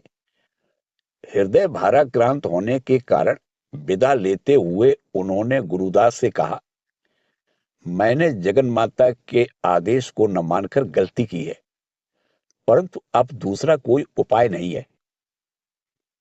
भारत पहुंचने के पहले रंगून में उन्हें संवाद मिला कि स्वामी जी ने इहलोक त्याग दिया है। इतना आग्रह और इतना प्रयास सब व्यर्थ सिद्ध हुआ। उन्होंने निश्चय किया कि अब वे विदेश को न लौटकर शेष जीवन भगवत चिंतन में ही बिताएंगे। तद अनुसार विदेशी पोशाक तथा घड़ी उन्होंने सदा के लिए त्याग दी। भारत आकर उन्होंने मठ में थोड़े दिन बिताए। तत्पश्चात तपस्यार्थ वृंदावन की यात्रा की। स्वामी ब्रह्मानंद के आदेश पर ब्रह्मचारी कृष्णलाल भी उनके साथ गए। वृंदावन में इन लोगों ने लगभग 3 वर्ष बिताए। तीसरे वर्ष के अंत में तुरायानंद जी की तबीयत बिगड़ गई। स्वस्थ होने पर 1905 ईस्वी के प्रारंभ में वे मायावती चले गए तथा ब्रह्मचारी कृष्णलाल मठ लौट आए। उसी वर्ष नवंबर में तुरायानंद जी अल्मोड़ा और नैनीताल होते हुए उत्तराखंड में गए तथा पुनः तपस्या में मग्न हो गए। वे पहले कनखल, फिर ऋषिकेश और इसके बाद उत्तर काशी में रहे। उत्तर काशी में उन्होंने कुछ दिन तक देवी गिरी जी के निकट रहते हुए शास्त्र चर्चा की थी। हरि महाराज इस भयंकर शीत प्रधान प्रदेश में भी अत्यंत अल्प वस्त्रों का ही प्रयोग करते थे। यहाँ तक कि जाड़े के दिनों में देवी गिरी जी के अनुरोध करने पर भी वे गर्म कपड़े नहीं पहनते थे। इन धीर, स्थिर, तेजस्वी सन्यासी के पुनीत पदार्पण से वह अंचल पवित्र हो गया और उनकी कीर्ति सर्वत्र फैल गई।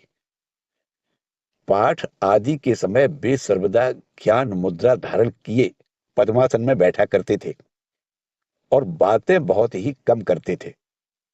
इन तपस्वी के गुणों पर मुग्ध होकर देवी गिरी जी ने स्वयं ही उनके लिए सारी व्यवस्थाएं कर दी थी। इन दिनों हरि महाराज ने उपनिषदों तथा गीता के श्लोकों को कंठस्थ कर लिया था तथा प्रत्येक श्लोक पर दीर्घ काल तक मनन करते हुए उनके यथार्थ मर्म की उपलब्धि कर ली थी। साधना के फलस्वरूप मंत्रों के अर्थ उनके सम्मुख प्रकट हो उठते थे। इस प्रकार 9 महीने बिताकर वे केदारनाथ तथा बद्री नारायण के दर्शन करने गए। तत्पश्चात 1907 ईस्वी में सूर्य ग्रहण के अवसर पर हम उन्हें गुरुदास महाराज के साथ पावन तीर्थ कुरुक्षेत्र में पाते हैं। 1908 ईस्वी के प्रारंभ में वे गढ़ मुक्तेश्वर में तपस्या कर रहे थे। संभवतः गढ़ मुक्तेश्वर से ही उसी वर्ष के अंत में अथवा अगले वर्ष के प्रारंभ में वे नांगल गए और वहां 1910 ईस्वी फरवरी या मार्च तक तपस्या की।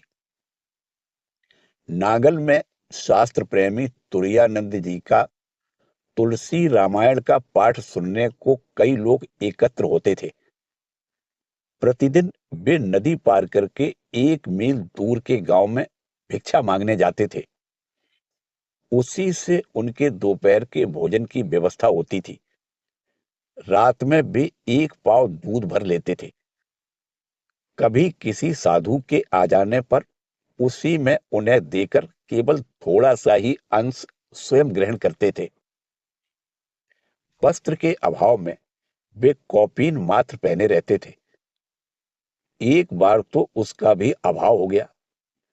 तब आगंतुक भक्तों के सम्मुख लज्जा निवारण के लिए उन्होंने एक मृतदेह के फेंके हुए कफन को फाड़कर अपने लिए कौपीन बना लिया था। इस प्रकार उनका कठिन तपस्या से जीर्ण शरीर एक दिन भिक्षाटन के लिए जाते समय अपनी अक्षमता प्रकट करता हुआ भूमि पर गिर पड़ा। इसे देखकर एक जाट भक्त अत्यंत व्यथित हुए और इसके बाद से उन्होंने अपने ही व्यय से उनकी रसोई आदि की व्यवस्था कर दी। 1909 ईस्वी के अंत में तुरायानंद का शरीर भीषण मलेरिया से आक्रांत होकर अत्यंत जीर्ण तथा दुर्बल हो गया। इस पर एक वृद्धा सहानुभूति प्रकट करने लगी तो उन्होंने कहा, मैं तो देह को भूलने का प्रयत्न कर रहा हूं और तुम केवल उसी का स्मरण करा दे रही हो। प्रतिकार शून्य तथा चिंता विलाप से रहित वे अपना दुख भोग रहे थे। ऐसे समय एक विद्यालय निरीक्षक ने उनकी अवस्था को जानकर कनखल सेवाश्रम में संवाद भेजा। तुरंत ही गंगाराम महाराज ने वहां आकर उनकी सेवा का भार ले लिया, परंतु हरि महाराज को यह पसंद न आने के कारण उनकी यथोचित सेवा करना संभव नहीं था। यहां तक कि जब गुरुदास महाराज उनकी सेवा के लिए कुछ धन देने लगे तो उन्होंने उसका मूल या सूद कुछ भी स्वीकार नहीं किया। दाता ने जब उनसे अनुरोध किया कि उन्हें कम से कम सूद तो खर्च करना ही चाहिए, तो वे उसे काशी सेवाश्रम तथा अद्वैत आश्रम को भेजने लगे। इस अवहेलना के फलस्वरूप उनका स्वास्थ्य इतना बिगड़ गया कि नजीमाबाद के एक भक्त उन्हें अपने घर ले गए और बाद में उन्हें कनखल सेवाश्रम लाना पड़ा। यहां आकर उन्हें आरोग्य लाभ हुआ। 1910 ईस्वी के अंत में स्वामी तुरायानंद बेलूड़ मठ आए। अगले वर्ष के प्रारंभ में स्वामी ब्रह्मानंद जी के आमंत्रण पर वे पुरी धाम गए तथा वहां कुछ महीने रहकर वर्ष के अंत में पुनः बेलूड़ लौट आए। पुरी निवास काल में एक साधु प्रतिदिन उनकी आंखों में गुलाब जल डाल दिया करते थे। एक दिन आंख में बूंद पड़ते ही हरि महाराज कह उठे, यह तो गुलाब जल नहीं है। साधु ने जब शीशी के ऊपर का लेबल देखा तो वह नाइट्रिक एसिड था। उन्होंने तुरंत ही गुलाब जल से आंख धो दी। उन साधु को भय तथा दुख से अभिभूत देखकर हरि महाराज ने सांत्वना देते हुए कहा, तुम्हारा कोई दोष नहीं है, सब मां की इच्छा है। आंख में दवा पड़ते ही मेरे मन में आया, मां, क्या तुझे मेरी आंखें ही ले लेने की इच्छा हुई है? उन्हीं दिनों उनके बहुमूत्र रोग का पता चला। उपयुक्त चिकित्सा के फलस्वरूप वे शीघ्र ही उस रोग से मुक्त हो गए, पर उनका स्वास्थ्य क्रमशः गिरने लगा। 1912 ईस्वी के प्रारंभ में वे काशी में थे। तत्पश्चात स्वामी ब्रह्मानंद तथा शिवानंद के कनखल जाते समय वे भी साथ हो लिए। उस बार वहां प्रतिमा में दुर्गा पूजा हुई थी, जिसमें स्वामी तुरायानंद ने दुर्गा सप्तशती का पाठ किया। उन्हें पूरी सप्तशती कंठस्थ थी, अतः पाठ एक ही घंटे में पूरा हो जाता था। तब भी उनके स्वास्थ्य में आशानुरूप सुधार न होने के कारण कनखल से वे देहरादून गए। वहां पर शरीर में थोड़ा बल आते ही उनका तपस्या प्रवण मन उन्हें पुनः ऋषिकेश खींच लाया। फिर कुछ दिन बाद वे कनखल पहुंचे। तद उपरांत स्वामी ब्रह्मानंद जी के सस्नेह आमंत्रण पर 1914 ईस्वी में वे काली पूजा के निमित्त काशी आए तथा वहां 5-6 महीने निवास किया। 1915 ईस्वी के प्रारंभ में स्वामी शिवानंद ने उनसे कहा कि अल्मोड़ा में रहने से उनके स्वास्थ्य में सुधार होगा। अतः अप्रैल में वे दोनों साथ ही वहां गए। उनके इस निवास के फलस्वरूप अल्मोड़ा में धीरे धीरे एक छोटे से आश्रम का सूत्रपात हुआ। इस कार्य में हरि महाराज को काफी श्रम करना पड़ा था। गृह निर्माण का कार्य पूर्ण हो जाने पर 22 मई 1916 ईस्वी को पूजा होम आदि के पश्चात उन्होंने श्री रामकृष्ण कुटीर में प्रवेश किया। परंतु इस नवनिर्मित आश्रम में वे अधिक दिन तक नहीं रह सके। स्वामी प्रेमानंद के सप्रेम बुलावे पर वे उसी वर्ष दिसंबर में वाराणसी आकर स्वामी प्रेमानंद तथा शिवानंद से मिले। मिलते ही तुरायानंद जी ने प्रेमानंद महाराज को चरण छूकर प्रणाम किया। तब प्रेमानंद जी ने उन्हें साष्टांग प्रणाम किया। इस पर हार मानकर हरि महाराज ने कहा, निरभिमानता में आपको परास्त करना क्या मेरे बस की बात है? उनका स्वास्थ्य तब भी उतना अच्छा नहीं था। उनके पैर में बात तथा गले में सूजन देखकर प्रेमानंद जी ने कहा कि 2-4 दिन बाद स्वस्थ होकर ही आना था। तो इन देह ज्ञान रहित जीवन मुक्त पुरुष ने हंसते हुए उत्तर दिया, मेरा और क्या है, आप लोगों का आदेश पालन किया है। महापुरुष महाराज ने बाबूराम महाराज को लाल कपड़े का एक जोड़ा नेपाली जूता दिया था। स्वामी प्रेमानंद ने उसे हरि महाराज को पहनने के लिए दिया, पर उन्होंने उसे आदर पूर्वक सिर से लगाते हुए कहा, आपका प्रसाद सिर पर धारण करने योग्य है, पैर में पहनने के लिए नहीं। 1917 ईस्वी जनवरी में वे मठ आए और जून में पुरी धाम को गए। पुरी धाम में उनका स्वास्थ्य बिल्कुल ठीक नहीं था, तथापि जगन्नाथ दर्शन का आग्रह उनमें इतना प्रबल था कि वे वहां नियमित रूप से जाया करते थे। उनके साथ अमूल्य महाराज अर्थात स्वामी शंकरानंद भी रहते थे। एक दिन सूर्योदय के पूर्व ही मंदिर को जाते समय स्वामी शंकरानंद को लगा कि हरि महाराज अभी निद्रा मग्न हैं, अतः दबे पांव वे अकेले ही चल दिए। परंतु आश्रम का फाटक पार करने के पहले ही पीछे से आवाज आई, क्यों अमूल्य, जा रहे हो क्या? और दूसरे ही क्षण हरि महाराज उनके निकट आ पहुंचे। एक उत्सव के दिन एक दूसरे के अनजाने ही वे दोनों कई बार जगन्नाथ दर्शन को गए थे। रात को अमूल्य महाराज ने हंसते हुए हरि महाराज को बतलाया कि उन्होंने 3 बार दर्शन किया है। हरि महाराज ने मुख से कुछ न कहते हुए हाथ की उंगलियां दिखाकर बतला दिया कि वे 5 बार हुए हैं। एक दिन जगन्नाथ दर्शन की इच्छा लिए हरि महाराज अरुण स्तंभ के बगल से होकर सीढ़ियां चढ़ रहे थे। ऐसे समय उन्होंने देखा कि दूसरी ओर से होकर ठाकुर श्री रामकृष्ण देव नीचे उतर रहे हैं। त्यों ही तेजी से आकर उन्होंने उन्हें साष्टांग प्रणाम किया, पर उठकर देखा तो ठाकुर का पता ही नहीं था। वे समझ गए कि यह अलौकिक दर्शन है और ठाकुर ही एक अन्य रूप से जगन्नाथ मूर्ति में पूजा ग्रहण कर रहे हैं। उस समय उनके कान के पास एक फोड़ा हुआ।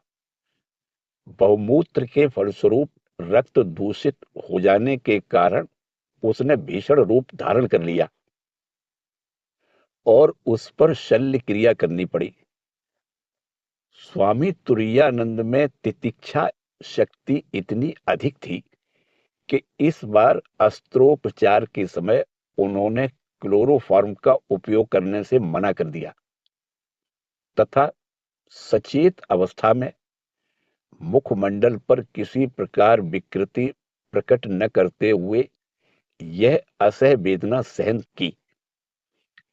एक दूसरे दिन वे बाह्य संज्ञा शून्य होकर बिस्तर पर पड़े थे। जीवन की आशा तक नहीं रह गई थी, पर अचानक ही वे होश में आकर बोल उठे, इस बार जाना नहीं हुआ।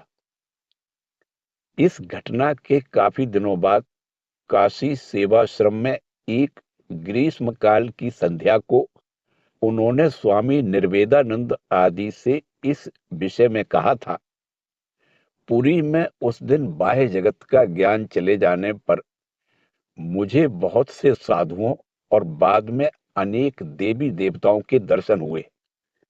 फिर अचानक लगा कि प्राण मानो निकल जाना चाहता है, परंतु और एक शक्ति उसे भीतर पकड़े रहने का प्रयत्न कर रही है।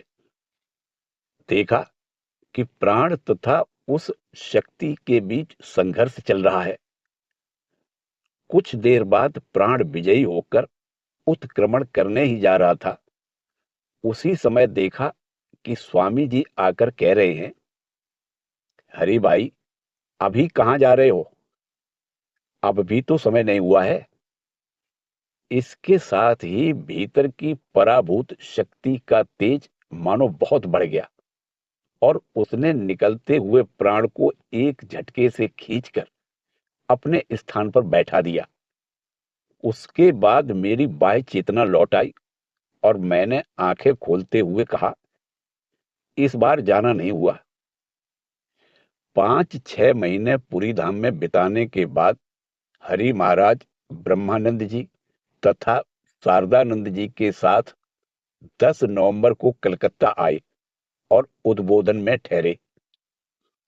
यहाँ उनके शरीर पर पुनः शल्य क्रिया हुई। उस समय भी उन्होंने क्लोरोफॉर्म का उपयोग करने की अनुमति नहीं दी। अपने मन को शरीर से ऊपर उठाकर वे स्वानंद में मग्न रहे तथा दृष्टा के रूप में देखने लगे, मानो कोई किसी दूसरे के ही शरीर पर अस्त्र चला रहा है। स्वास्थ्य में थोड़ा सुधार होने पर 4 फरवरी 1919 ईस्वी को वे काशी धाम गए। उनके जीवन के शेष 3.5 वर्ष श्री विश्वनाथ के इस पुण्य क्षेत्र में ही व्यतीत हुए थे। हरि महाराज के जीवन के ये कुछ वर्ष आध्यात्म महिमा से परिपूर्ण हैं। शास्त्र अध्ययन में हरि महाराज की निष्ठा अपूर्व थी। यहाँ तक कि बीमारी में भी उनका अध्ययन नियमित रूप से चलता था। जब वे एकाग्रता के साथ अध्ययन करते रहते तो उन्हें समय का ज्ञान नहीं रह जाता था। साधारणतया वे सभी कार्य यथा समय करने के आदी थे। प्रातः कृत्य, ध्यान, भ्रमण, पाठ, स्नान, भोजन, ये एक के बाद एक घड़ी के कांटे के समान चला करते थे। परंतु जब वे अध्ययन में डूबे रहते तो सेवक द्वारा समय पर बारंबार स्मरण करा देने पर भी अभी उठता हूं, अभी उठता हूं कहते हुए क्रमशः देरी ही करते जाते थे। पठन के बाद तैलमर्दन आदि के समय वे पठित विषयों की पुनः चर्चा करते हुए कहते, स्वामी जी भी ऐसा किया करते थे। इससे पढ़ा हुआ विषय सदैव के लिए दृढ़ हो जाता है। शास्त्र के श्रवण में भी उनकी विशेष रुचि थी। यथा समय निर्दिष्ट साधु, उपनिषद अथवा भागवत आदि शास्त्र ग्रंथों को पढ़कर व्याख्या किया करते थे। पाठ समाप्त हो जाने पर हरि महाराज काफी समय तक पठित विषय पर नया आलोक डालते और श्रोताओं की शंका दूर करते थे। अपने ध्यान अभ्यास तथा अनुभूतियों के बारे में एक दिन उन्होंने कहा था कि एक बार उन्होंने निद्रा त्याग कर सारा समय ध्यान में ही बिताने का निश्चय किया था। निद्रा कम होते होते जब पूरी तौर से चली गई, तब उन्हें स्मरण हो आया कि निद्रा के अभाव में ही स्वामी जी का स्वास्थ्य टूट गया था। कहीं मेरी निद्रा भी एकदम चली तो नहीं गई? इससे शारीरिक पीड़ा आदि हो सकती है। यह सोचकर वे पुनः प्रयास करते हुए नींद को लौटा लाए। इस जित निद्र अवस्था में वे 7-8 दिन तक रहे थे। इन योगी राज के प्रति उनके गुरु भ्राताओं की कैसी श्रद्धा थी, यहाँ पर इसका एक दृष्टांत देना असमीचीन नहीं होगा। 1921 ईस्वी का प्रारंभ था। स्वामी ब्रह्मानंद काशी धाम में रामकृष्ण अद्वैताश्रम के एक कमरे में बैठे हुए थे। ऐसे समय स्वामी शारदानंद तथा अन्य सन्यासियों ने आकर उन्हें प्रणाम किया। इस पर वे अचानक बोल उठे, देखो शरत, मेरी हरि महाराज को प्रणाम करने की इच्छा हो रही है। ऐसे महापुरुष दुर्लभ है। दुसाध्य रोग की बात को भूलकर देखो वे कैसे आत्मस्थ हैं। तदुपरांत हरि महाराज के कमरे के निकट से होकर जाते हुए शारदानंद जी के मन में आया कि ऐसे अवसर को गंवाना उचित नहीं। अचानक ही कमरे में जाकर उन्होंने हरि महाराज को साष्टांग प्रणाम किया। हरि महाराज ने पूछा, कौन? जब उन्हें पता चला कि स्वामी शारदानंद हैं, तो उन्होंने क्षुब्ध स्वर में कहा, मैं रोग से अंधे जैसा हो गया हूं, इसीलिए तुमने मुझे संकोच में डाल दिया। मैं क्या तुम्हारी महिमा नहीं जानता? गुरु भाइयों के प्रति हरि महाराज की श्रद्धा एवं प्रीति की झलक आप पहले ही पा चुके हैं। उनके काशी में निवास करते समय स्वामी अद्भुतानंद का देह त्याग हुआ। उस समय हरि महाराज का शरीर दुर्बल था और चलने में कष्ट होता था, फिर भी वे उन्हें देखने जाया करते थे। उस समय सड़क की मरम्मत हो रही थी और रास्ते पर गिट्टी पड़ी हुई थी। एक दिन जाने का कोई साधन न मिलने पर वे उसी ऊबड़ खाबड़ मार्ग पर तेजी से चलते हुए वहां पहुंचे थे। लाटू महाराज की महासमाधि के पश्चात उस समय की अवस्था का वर्णन करते हुए हरि महाराज ने जो पत्र लिखा था उसे हम स्वामी अद्भुतानंद अध्याय में उद्धृत कर चुके हैं। इस पत्र में केवल लाटू महाराज की उच्च अनुभूति की महिमा ही व्यक्त हुई हो ऐसी बात नहीं। पत्र के प्रत्येक वाक्य में हरि महाराज की उच्च भाव को अनुभव करने की क्षमता, उनका गुरु भ्राता के प्रति प्रेम तथा गुण ग्राहकता भी दृढ़ रूप से अंकित है। सेवकों के साथ प्रेम तथा गुण ग्राहकता भी दृढ़ रूप से अंकित है। सेवकों के साथ उनका संबंध तथा व्यवहार अपूर्व था। यह विषय स्वामी ब्रह्मानंद जी के निम्नोक्त वचन का स्मरण करने से भली भांति स्पष्ट हो जाएगा। एक दिन एक गुरु भाई ने जब महाराज के समक्ष किसी सेवक के बारे में शिकायत की तो उत्तर में उन्होंने कहा, सेवक से केवल सेवा का दावा नहीं करना चाहिए, उन्हें कुछ धर्म भाव भी देना चाहिए। हरि महाराज से उन्हें वह प्राप्त होता है, इसीलिए वे उनके पास पड़े रहते हैं। वस्तुतः सेवक गण जितनी देर तक उनके पास रहते थे उतनी देर तक उनका मन एक उच्च भाव राज्य में विचरण किया करता था। इसकी महिमा को न समझ पाकर जब वे संयोगवश अन्यत्र चले जाते तो यही आकर्षण उन्हें दूर दूर से भी बारंबार उनके सानिध्य में खींच लाया करता था। हरि महाराज सेवकों से कहा करते थे, तुम लोगों का उत्तरदायित्व मेरे ऊपर है, इसीलिए तुम्हारे कल्याण के लिए ही मैं तुम्हें भला बुरा कहता हूं। एक ओर जैसे वे अत्यंत कड़े थे, दूसरी ओर वैसे ही कोमल भी थे। एक दिन तेल मालिश के लिए सेवक समय पर न आने पर हरि महाराज किसी दूसरे से काम ले रहे थे। इतने में सेवक आ पहुंचे। साथ ही महाराज वज्र निर्घोष की तरह गरज पड़े। उसे सहन न कर पाकर सेवक रो पड़े। उसी क्षण हरि महाराज के क्रोध का अभिनय जाने कहां लुप्त हो गया। उन्होंने आशीर्वाद देते हुए सेवक के सिर पर हाथ रखा। साथ ही सेवक को ऐसा अनुभव हुआ मानो उस स्नेहपूर्ण हस्त स्पर्श के माध्यम से विद्युत प्रवाह के समान एक आध्यात्मिक शक्ति उनके शरीर में प्रविष्ट हो रही है। ऊपर से देखने पर हरि महाराज शुष्क ज्ञानी जैसे प्रतीत होने पर भी वस्तुतः ठाकुर की शिक्षा के फलस्वरूप उनमें ज्ञान एवं भक्ति का एक अपूर्व समन्वय विद्यमान था।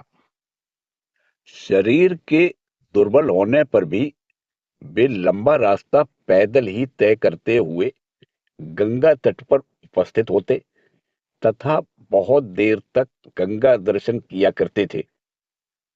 सीढ़ी उतरकर जल तक पहुंचने की सामर्थ्य न रह जाने के कारण वे किसी परिचित व्यक्ति के द्वारा गंगा जल मंगवाकर श्रद्धा पूर्वक अपने माथे तथा संपूर्ण शरीर पर छिड़क लेते थे। आधुनिक शिक्षा से गर्वित एक युवक ने एक दिन गंगा स्थान को अंधविश्वास मात्र कहा। इस पर उन्होंने गंभीर होकर उस युवक से कहा, कि जिनकी विद्या के दो चार पृष्ठ पढ़कर तुम लोगों की अपने शास्त्रों के प्रति श्रद्धा चली गई है, उन्हीं पाश्चात्य देशवासियों को स्वामी जी ने इन्हीं शास्त्रों के बल पर पराजित किया था। शिवरात्रि के अवसर पर किसी के उपवास करने पर अथवा किसी के विश्वनाथ दर्शन को जाने पर वे उसे खूब प्रोत्साहित करते थे। एक दिन श्रीमद् भागवत पाठ के समय पाठक ने पुस्तकाधार के ऊपर कोई आवरण पत्र नहीं रखा। यह देखकर पाठ के समय वे बड़े गंभीर बने बैठे रहे। पाठ समाप्त हो जाने पर उन्होंने पाठक को स्मरण करा दिया कि श्री रामकृष्ण देव के मतानुसार भागवत भक्त और भगवान अभिन्न है। अतः भागवत को एक ग्रंथ मात्र न मानकर उसके प्रति और भी अधिक श्रद्धा प्रदर्शित करनी चाहिए। हरि महाराज कई बार कृपण जैसे प्रतीत होते थे। भक्तगण उनकी सेवा में स्वेच्छा पूर्वक जो धन आदि दिया करते थे वह पर्याप्त था। अतः यह स्वाभाविक ही था कि उसे व्यय करने में सेवक गण थोड़े मुक्त हस्त थे। परंतु हरि महाराज सभी खर्चों पर तीक्ष्ण दृष्टि रखते थे। फिर भी वे आय तथा बचत के बारे में पूर्णतया उदासीन थे। एक दिन जब हंसी में उन पर कृपणता का आरोप किया तो उन्होंने उसे समझा दिया कि गृहस्थ लोग कठोर परिश्रम द्वारा धनोपार्जन करते हैं, अतः उनके दान का पैसा व्यर्थ ही व्यय करना उचित नहीं। इस प्रकार व्यय में कमी तथा धनागम के फलस्वरूप कुछ रुपए बच जाने पर एक बार सेवक ने सुझाव दिया कि इसका कुछ अंश हरि महाराज के प्रति प्रिय अल्मोड़ा आश्रम को भेज दिया जाए।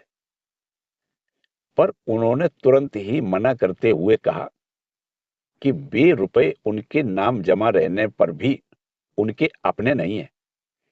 यह संघ की संपत्ति है और संघ अध्यक्ष इस विषय में जो निर्णय लेंगे वही चरम निर्णय होगा। संसार विरागी मोक्ष मार्गी सन्यासी के मन में भी जन कल्याण की कामना जागृत रहती है। हरि महाराज साधुओं को सदैव ही यह स्मरण दिलाते रहते थे कि स्वामी जी द्वारा निर्धारित पथ ही उनके लिए सर्वोत्तम है। इसके अतिरिक्त वे अपना रोग जीर्ण शरीर दिखाते हुए प्रायः कहा करते थे, ठाकुर स्वामी जी का कार्य नहीं किया, इसीलिए मुझे इतना भोगना पड़ रहा है। सेवाश्रम के साधुओं से वे कहा करते थे, 3 दिन ठीक ठीक नारायण सेवा करने पर प्रत्यक्ष उपलब्धि हो जाती है। जिन लोगों ने यह किया है उन्होंने अपने अंतर में अनुभव किया है। प्रौढ़ावस्था में स्वदेशी आंदोलन के समय तथा उसी प्रकार वृद्धावस्था में महात्मा गांधी के आंदोलन के समय उनके वाक्यों से अक्सर ही स्वदेश प्रेम अभिव्यक्त हुआ करता था। उनकी धारणा थी कि गांधी जी राजनीति के क्षेत्र में स्वामी जी के आदर्श का ही अनुसरण कर रहे हैं। देश बंधु चित्तरंजन दास जी भी उनके प्रीत भाजन हुए थे। इसीलिए अंतिम शैया में लेटे हुए यदा कदा उनके मुख से चित्तरंजन दास का नाम उच्चारित होता था। देश के बालकों के चरित्र गठन तथा सत शिक्षा के लिए प्राचीन आदर्श के अनुसार ब्रह्मचर्य विद्यालय की स्थापना होना, यह भी उनकी एक हार्दिक आकांक्षा थी। युवा साधुओं को वे इस कार्य में प्रोत्साहित किया करते थे। उन्हीं की प्रेरणा से स्वामी सद्भावानंद ने मिहिजाम में रामकृष्ण मिशन विद्यापीठ की स्थापना की थी। जो बाद में स्थानांतरित होकर देवघर चला गया था। वृद्धावस्था में उनके लिए अन्य कोई कार्य करना संभव नहीं था, अतः सतचर्चा के द्वारा ही वे लोगों की सेवा किया करते थे। इस श्रम के कारण काफी थक जाने पर भी वे कर्तव्य बोध के फलस्वरूप उससे विरत नहीं होते थे। एक दिन वे सेवक के साथ चुपचाप बैठे थे कि अचानक कह उठे, अब और नहीं कर सकूंगा। सेवक अचरज में पड़ गए कि कोई कार्य न करते हुए भी हरि महाराज और न कर सकने की बात क्यों कह रहे हैं। उनके पूछने पर हरि महाराज ने उन्हें शांतिपूर्वक समझा दिया कि जागतिक दृष्टि से वे भले ही कोई काम न करते हुए प्रतीत होते हों, पर फिर भी जिन सेवकों या भक्तों ने उनका आश्रय लिया है तथा जो लोग दो चार सद्वचन सुनने की आशा में उनके निकट बैठे रहते हैं, उन सबके कल्याण की चिंता उन्हें करनी पड़ती है एवं अपने ज्ञान भंडार में से अमूल्य रत्न निकालकर निरंतर वितरण करने पड़ते हैं। जो यह कार्य करते हैं वे ही जानते हैं कि यह कितना श्रम साध्य है। दूसरे लोग भला इसे कैसे समझ सकेंगे। दीर्घ काल तक कठोर तपस्या के फलस्वरूप हरि महाराज का स्वास्थ्य भग्न हो चुका था। धीरे धीरे शरीर में रोग प्रकट होने लगे। बहुमूत्र का रोग तो उन्हें पहले से ही था। काशी धाम पहुंचने के बाद उन्हें 2 बार इन्फ्लुएंजा भी हुआ। इसके अतिरिक्त पुराना दमा भी उभर आया। रक्त दूषित हो जाने के फलस्वरूप शरीर में किसी प्रकार का घाव हो जाने पर वह विषाक्त व्रण के रूप में परिणत हो जाता और उस पर बार बार अस्त्रोपचार करना पड़ता। परंतु इन सभी व्याधियों के होते हुए भी इन विदेह महापुरुष की तितिक्षा को देखकर लोग चकित रह जाते थे। 1921 ईस्वी में उनकी पीठ पर एक विषैला व्रण हो गया। चिकित्सकों ने वहां से एक बड़ा मांस खंड काटकर निकाल दिया, पर हरि महाराज के निर्देश पर इस बार भी क्लोरोफार्म का प्रयोग नहीं हुआ। इस पीड़ाजनक अस्त्रोपचार के समय भी उन्हें जरा सा भी कष्ट व्यक्त न करते देख चिकित्सक को काफी भरोसा हुआ। दूसरे दिन पट्टी खोलने पर जब उन्होंने देखा कि वहां से एक टुकड़ा मांस लटक रहा है, तो उसे निकाल देना उचित समझकर हरि महाराज को बिना बतलाए ही उसे वे काटने लगे। इस पर महाराज असह्य पीड़ा से चीख उठे। डॉक्टर घबरा कर रुक गए। वे इसका कारण नहीं समझ सके। तब हरि महाराज ने उन्हें समझा दिया कि इच्छा शक्ति के द्वारा मन को देह से उठा लेने के फलस्वरूप पीड़ा का अनुभव नहीं होता है, परंतु उस दिन उन्हें पहले से कुछ न बतलाने के कारण उनका मन देह में ही आबद्ध था। इसीलिए प्राकृतिक नियमानुसार उन्हें पीड़ा का अनुभव हुआ। 1922 ईस्वी के प्रारंभ में उनकी पीठ में एक छोटा सा फोड़ा हुआ, जो क्रमशः बढ़ते हुए विषैले घाव में परिणत हो गया। कलकत्ते से आकर डॉक्टर ने उन पर अंतिम बार अस्त्रोपचार किया। इस बार भी क्लोरोफार्म का प्रयोग नहीं किया गया, पर डॉक्टर ने पहले ही कह दिया, आपको साधारण रोगियों की तरह चिल्लाना होगा, तभी मैं भी स्वाभाविक रूप से कार्य कर सकूंगा। फिर भी शल्य क्रिया के समय उन्होंने कोई आवाज नहीं की। सिर्फ डॉक्टर की बात रखने के लिए ही अंत में बनावटी स्वर में ओ मां कहकर चिल्लाए और सबको थोड़ा हंसा दिया। एक दिन उन्हीं के मुख से इस तितिक्षा की व्याख्या सुनने में आई थी। एक बार सेवाश्रम में ही उनके हाथ में अस्त्रोपचार हुआ।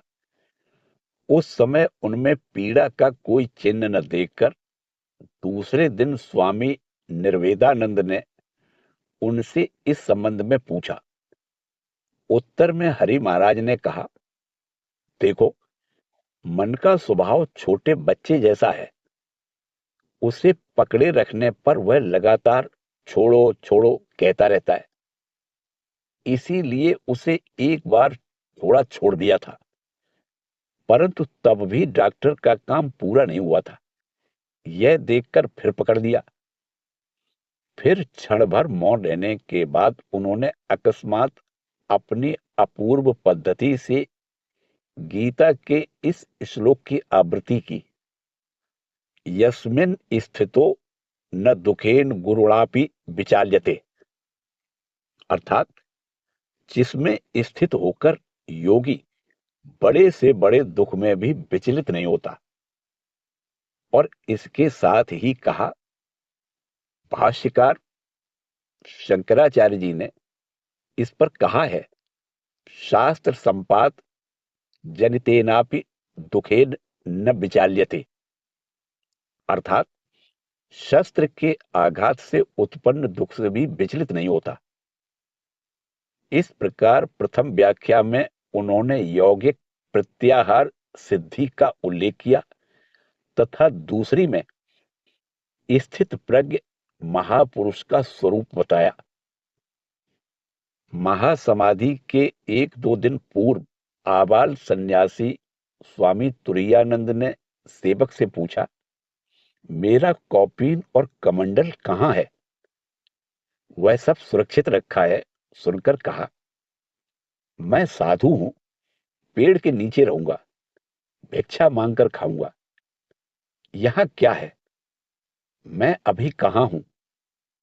स्थान काल से अतीत ब्रह्मज्ञ पुरुष कहते ही रहे, मुझे कौपीन पहना दो, कमंडल ला दो, मैं पेड़ के नीचे रहूंगा। चिर योगी की एक और भी इच्छा बीच बीच में प्रबल हो उठती थी। वह थी बैठकर ध्यान करने की इच्छा। इस हालत में वैसा करने देना खतरनाक था। फिर भी वे दृढ़ स्वर में बारंबार आदेश करते थे, मुझे बैठा दो।